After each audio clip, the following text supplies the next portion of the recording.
Bismillahirrahmanirrahim. Alhamdulillahi alamin. Allahumma salli wa sallim wa barik ala Muhammad wa ala ali Muhammad. Amma ba'du. Kaum muslimin rahimani wa rahimakumullah. Hari ini tanggal 27 Safar 1443. Saya akan menjawab beberapa pertanyaan yang sudah masuk nih.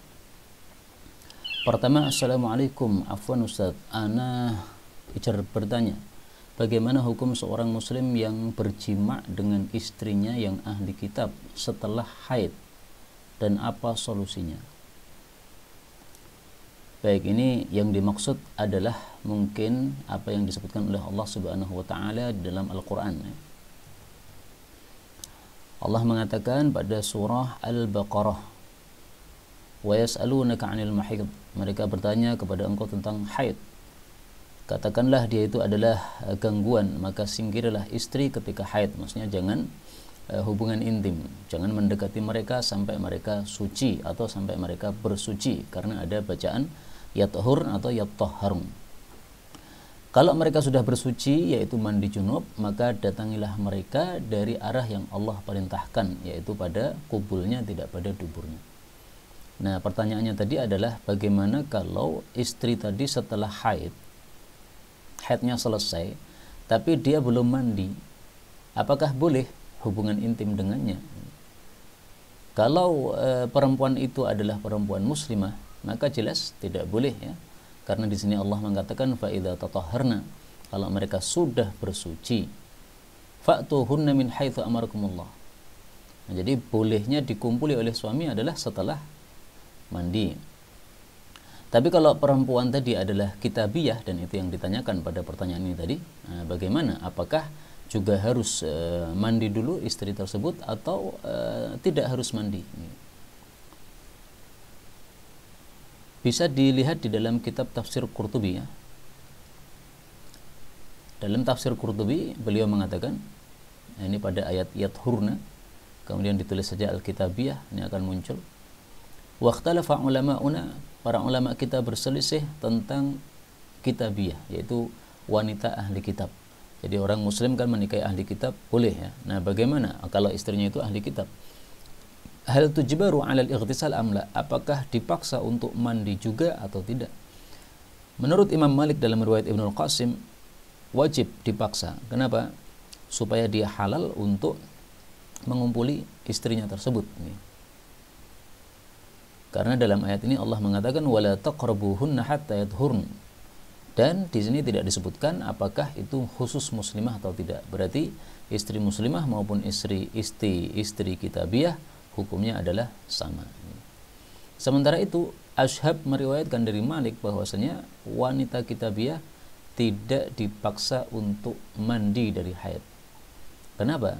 Karena dia tidak meyakini hal tersebut, ya. Dia kan orang kafir, ya, tidak meyakini hukum Islam seperti ini. Dan Allah mengatakan wala ikraha fid din, tidak ada pemaksaan dalam masalah agama ini. Dan inilah pendapatnya Mahmud bin Abdul Hakam. Jadi ringkasnya dalam hal ini ada dua pendapat para ulama, apakah dia harus wajib dipaksa, boleh dipaksa ataukah tidak. Ada yang mengatakan boleh, ada yang mengatakan tidak boleh.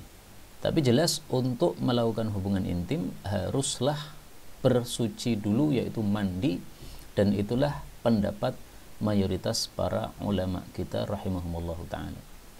Adapun mazhab Zahiri berpendapat bahwa tatahharna itu tidak mandi, tapi hanya mencuci kemaluan saja. Tapi ini pendapat yang lemah, tidak usah dipakai ini. Berikutnya, Assalamualaikum Ustaz, mau tanya, Abdurrahman bin Auf itu bisa sekaya itu, apakah disebabkan beliau kerjanya ngoyo dari pagi sampai malam hari atau bagaimana? Ya, karena ditakdirkan oleh Allah Subhanahu wa taala, kaya ya kaya. Tidak ada atau tidak kita temukan bahwa beliau bekerja seperti yang antum tanyakan itu. Tapi pertanyaan ini mengingatkan kita satu hadis yang meskipun dhaif tapi sesuai fakta tampaknya, ya. Tis'atu a'syarir rizqi fit tijarah. 90% rizki itu dalam perdagangan. Wal usyru fil mawashi. Adapun 1/10-nya itu pada ternak. Nah, ini hadisnya riwayat Sod ini mungkin Sa'id bin Mansur ya. Dan ini hadisnya mursal sehingga dikatakan dhaif oleh Al-Albani. Tapi sekali lagi tampaknya sesuai fakta begitu. Berikutnya, Assalamualaikum. Afwan Ustaz, minta penjelasan tentang hadis semua umatku akan masuk surga kecuali yang tidak mau. Yaitu hadisnya sahih ya. Illa man aba. Rasul sallallahu alaihi wasallam bersabda, kullu ummati yadkhulunal jannah. Semua umatku bakal masuk jannah. Maksudnya umat di sini ummatul ijabah, yaitu umat yang mengijabahi dakwah Nabi, yaitu umat Islam. Illa man aba, kecuali yang enggan. Atau akan tetapi yang enggan, maka tidak masuk jannah. Man ata'ani, nah, kemudian dijelaskan oleh Nabi, man ata'ani dakhalal jannah. Siapa yang mentaati saya masuk jannah.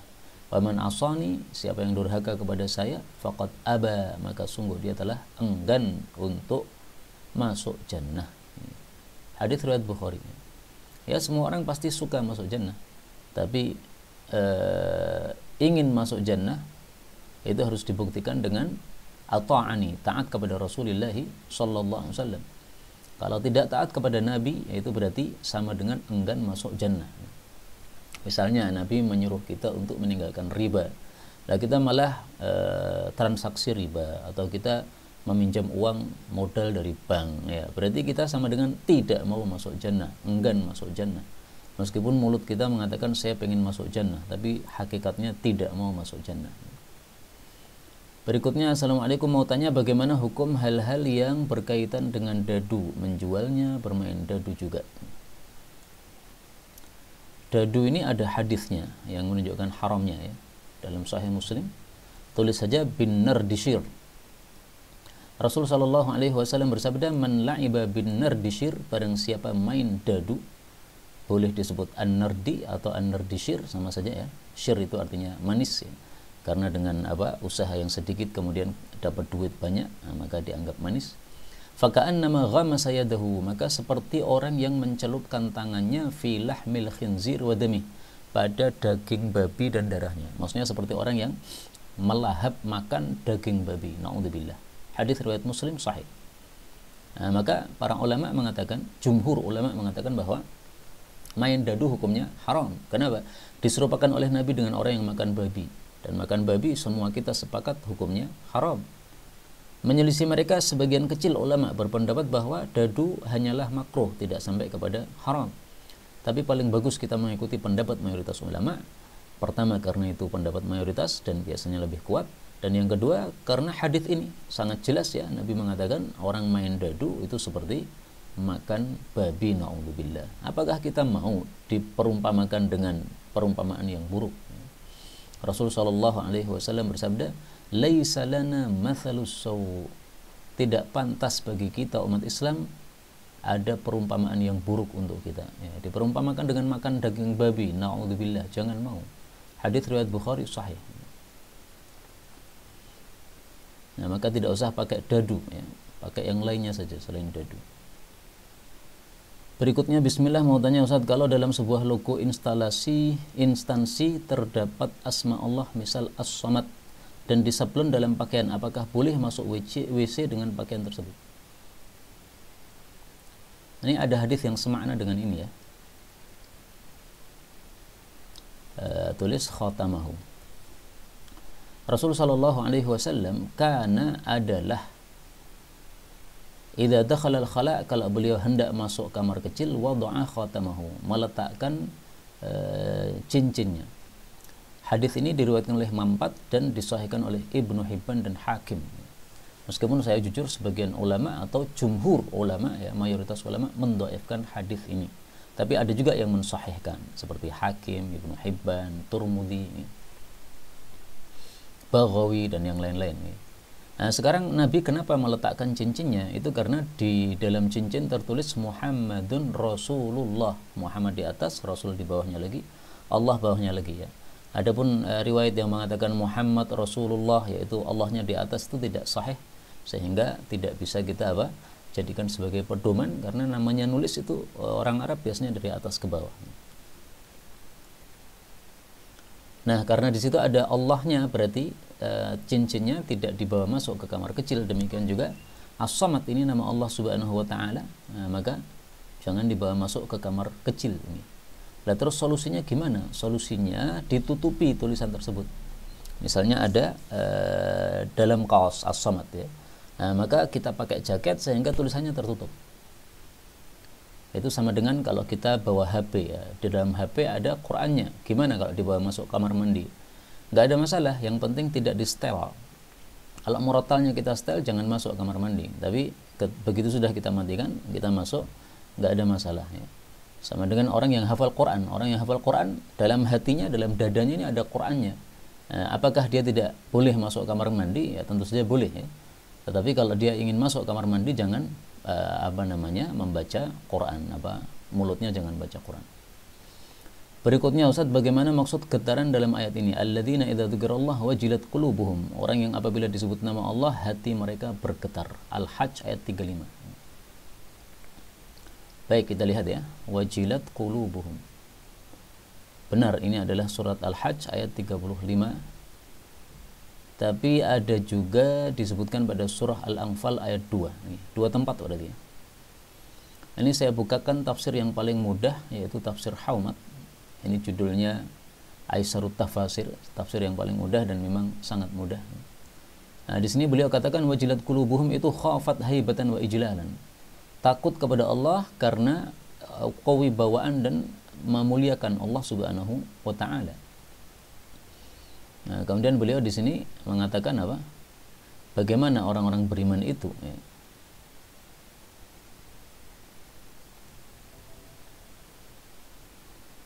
Beliau mengatakan fal mu'minuna idza aradu ay yahumu bi ma'siyatin aw yadhlimu wa qila lahum ittaqullah irtada'u khaufan. Orang-orang beriman itu sifatnya kalau ingin melakukan satu maksiat atau berbuat dolim kepada seseorang, kemudian diingatkan, takwalah kepada Allah, ya, jangan dolimi saya. Nah, mereka langsung takut kepada Allah Subhanahu wa ta'ala. Misalkan ada orang mendolimi kita dengan menuduh ya. Maka kita mengatakan takutlah kepada Allah, jangan menuduh saya kayak begitu, saya tidak seperti yang kamu katakan ya, saya adalah begini. Nah, kalau memang dia iman kepada Allah, dia pasti akan berhenti dari menuduh, tidak akan melanjutkan. Tapi ketika tidak ada ketakwaan kepada Allah, dia malah akan tambah menuduh kita dengan tuduhan yang kedua, ketiga dan seterusnya. Na'udzubillahi min syarri dzalik. Itu contoh kecil saja dalam kehidupan sehari-hari. Baik, kemudian Ustadz, ada orang punya sawah yang dikelola orang dengan sistem bagi hasil, ya, mudharabah atau muqaradah. Setiap panen berapa nisab zakat hasil panen tanaman tersebut? Lalu tanah sawahnya tersebut itu sendiri apakah perlu dizakati? Zakatnya cuma zakat tanaman ya, bukan zakat tanah karena tidak ada zakat tanah. Adapun zakat tanah itu adalah kalau kita bisniskan atau kita niatkan untuk mengembangkan uang kita ya. Jadi misalnya kita punya duit banyak, kemudian ada tanah dijual di sana di sini. Nah, maka kita beli tanah-tanah tersebut dengan niatan suatu saat nanti akan kita jual. Nah, itulah yang ada zakatnya. Tetapi kalau seperti yang antum melakukan ini tidak ada zakat tanahnya, adanya hanya zakat tanaman. Nah, zakat tanaman sudah sering dijelaskan oleh para kiai ya, bahwa ada 2 macam kan. Rasul sallallahu alaihi wasallam bersabda, fi ma saqatis sama wal anhar wal uyun au kana athariyan al usyur. Kalau dia itu disirami oleh air hujan, air sungai, air mata air, pokoknya yang tidak ada usaha dari kita untuk mengairinya, karena sudah ada air yang disiapkan oleh Allah, nah, maka zakatnya adalah 1/10 dari hasil. Dari hasilnya berapa totalnya, nah diambil 1/10-nya itu dizakatkan. Wa fi masuki bisawani awin nadhi nisful usyur. Tapi kalau pada usaha misalnya pakai diesel ya, maka zakatnya berarti setengahnya 1/10, berarti 1/20 atau 5% ya. Kalau 1/10 kan 10%. Nah, 1/20 itu sama dengan apa? 5% ya. Hadis riwayat Bukhari sahih. Nah, bagaimana kalau kadang-kadang pakai air hujan, kadang-kadang pakai diesel, ya berarti separuh-separuh ya. Seandainya air hujannya separuh dan dieselnya separuh ya, setengah tahun misalnya pakai air hujan, setengah tahun pakai diesel, nah berarti dihitung separuh-separuh ya, separuhnya pakai 1/10, separuhnya pakai 1/20 tadi. Baik, berikutnya bismillah Allahumma ajurni fi musibati wa khluf li khairan minha. Itu lafal hadis lengkapnya gimana? Oh, itu hadis riwayat Muslim ya. Ya, ditulis saja di sini wa khluf li khairan minha, dan doa itu bisa dibaca dengan dua bacaan. Bisa juga Allahumma ajirni fi musibati, karena ajirni dan ujurni, nah, kalau disambung menjadi Allahumma ajurni itu terjemahnya sama. Ya Allah, berilah saya pahala fi musibati wa akhlif li khairan minha. Nah, ini hadisnya lengkapnya begini. Ma min muslimin tusibuhu musibah, tidak ada seorang pun muslim terkena musibah lalu dia mengucapkan apa yang Allah perintahkan, inna lillahi wa inna ilaihi raji'un, Allahumma ajurni atau Allahumma ajirni fi musibati wa akhlif li khairan minha, illa ajrahullah, kecuali pasti Allah beri pahala dalam musibah itu dan Allah akan ganti yang lebih baik darinya. Nah, di sini tertulis wa akhlafa ya, tapi dalam kitab syarah itu min babi nasara. Jadi Allah akan memberikan ganti itu wa khalafahullah. Tapi enggak apa-apa di sini wa akhlafa. Khalafa atau akhlafa. Hadis riwayat Muslim, sahih. Baik, terakhir ya. Apa benar salaf dijamin masuk surga? Nah, kita harus ngerti dulu apa itu salaf ya. Salaf itu definisinya apa? Kita lihat dalam kitab Mu'jam Lughat, yaitu kamus bahasanya para ulama fikih. Nah, di sini sudah kita temukan. Jadi sudah ada penjelasan para ulama itu apa artinya salaf. As-salaf, yang dimaksud salaf itu adalah as-sahabah, para sahabat, wa tabi'un, para tabi'in, wa tabi'ut tabi'in, para tabi'ut tabi'in, yaitu 3 generasi setelah Rasul SAW. Generasi para sahabat, generasi tabi'in, generasi tabi'ut tabi'in. Sahabat itu yang bertemu dengan Nabi secara muslim, tabi'in itu yang berjumpa dengan sahabat secara muslim, tabi'ut tabi'in itu yang berjumpa dengan tabi'in secara muslim. 3 generasi itu yang disebut salaf. Nah, pertanyaannya, apakah benar salaf dijamin masuk surga? Itu yang dimaksud di dalam surah At-Taubah. Allah Subhanahu wa taala mengatakan was-sabiqunal awwaluna minal muhajirin wal ansar walladzina ittaba'uuhum bi ihsan. Dan as-sabiqunal awwalun, orang-orang yang awal, minal muhajirin, dari kalangan muhajirin, wal ansaru, dan orang-orang ansor, atau wal ansari, dan dari kalangan orang-orang ansor. Ada 2 qiraah mutawatirah.